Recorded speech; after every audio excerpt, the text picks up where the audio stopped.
नमस्कार मंडळी, नसरेका किचन ब्लॉगमध्ये तुमचं सर्वांचं मनापासून स्वागत करते.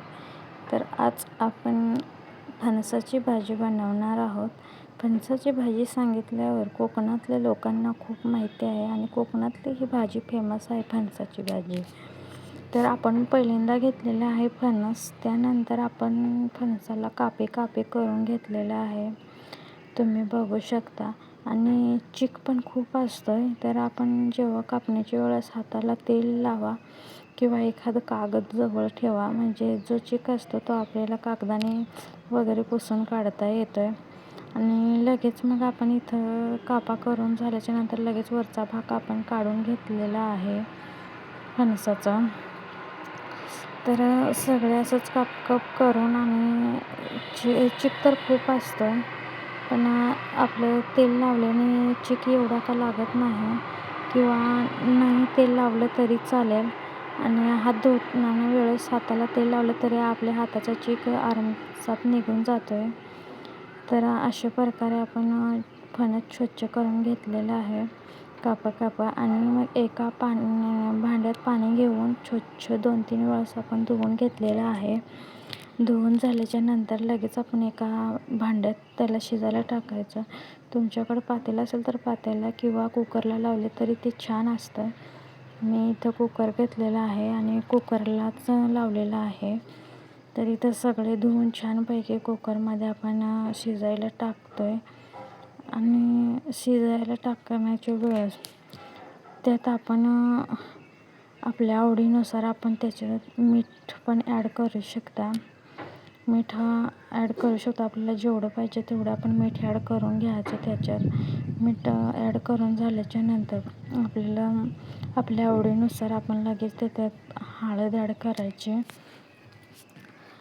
हळद ॲड करून झाल्याच्या नंतर आपण मिक्स करून घ्यायचं, म्हणजे सगळीकडे आपले हळद मिक्स झाली पाहिजे आणि मीठ पण सगळीकडे लागलं पाहिजे. ते झालं की लगेच झाकण लावून आणि मिक्सरला 2-4 शिट्ट्या काढून घ्यायच्या आणि लगेच इकडे मसाला बनवायला घ्यायचा. आपण पहिल्यांदा ठेवलेला आहे तवा. गरम झाल्याच्या नंतर लगेच आपण ओलं खोबरं टाकून घेतलेलं आहे. ओलं खोबरं टाकून झाल्याच्या नंतर एक हिरवी मिरची घेतलेली आहे. तुमच्या आवडीनुसार तुम्हाला जे वाटतंय ते तुम्ही घेऊ शकता. त्याच्यानंतर आपण घेतलेला आहे लसूण घेऊन झाल्याच्या नंतर आपण एक कांदा घेतलेला आहे आणि तो एक मंद गॅसवर आपण त्याला परतून घेऊया, म्हणजे लाल भाजसपर्यंत आपण त्याला परतून घेऊया. जास्त गॅसवर केलं तर तो जळून जाईल, त्यामुळं आपण मंद गॅसवरच आपण त्याला परतून घेतलेलं आहे लालसर भाजीपर्यंत. आणि लालसर भाजून झाल्याच्या नंतर तव्यावरतीच ठेवायचा, थोडंसं थंड होऊन द्यायचा. थंड होऊन झाल्याच्या नंतर लगेच आपण मिक्सरच्या भांड्यात घ्यायचा. मिक्सरच्या भांड्यातून काढायचा आणि मिक्सरच्या भांड्यातून काढला की आपला मसाला तयार आहे. लगेच इकडं आपण फोडणी द्यायची तयारी पण करायची. आता तुम्ही इकडं बघू शकता आपलं फणस पण खूप छान शिजलेलं आहे. आणि आपण इथं एका थाटलीमध्ये फणस बारीक करायला घेतलेला आहे. तुम्हाला जर मोठं पाहिजे असेल, म्हणजे तसं तळायचं असेल तर अगोदर तळून घ्यायचं आणि त्यानंतर त्याला फोडणी द्यायचं. म्हणजे आपल्याला म्हणजे पातळ भाजी हवी रश्श्याची तर तसं तरी करू शकता, पण आपल्याला सुकी भाजी पाहिजेच होती म्हणून आपण इथं फणस बारीक करून घेतलेला आहे. आपल्याला जितकं पाहिजे तितकं आपण करून घेऊ शकतो. इथं आपण खूप बारीक करून घेतलेलं आहे आणि लगेच इकडं फोडणीची तयारी करायला घेतलेली आहे. पहिल्यांदा ठेवलेली आहे कढई ठेवून झाल्याच्या नंतर आपल्याला जितकं पाहिजे तितकं आपण तेल टाकून घेतलेलं आहे.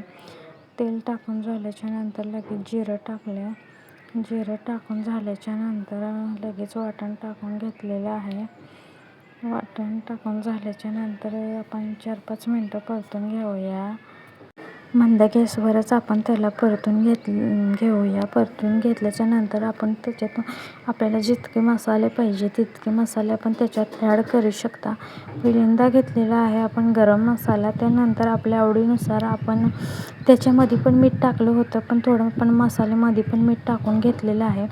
तुमच्या आवडीनुसार त्याच्यात तुम्ही मीठ ॲड करू शकता, नाहीतर मग जास्त खारटपणा होईल.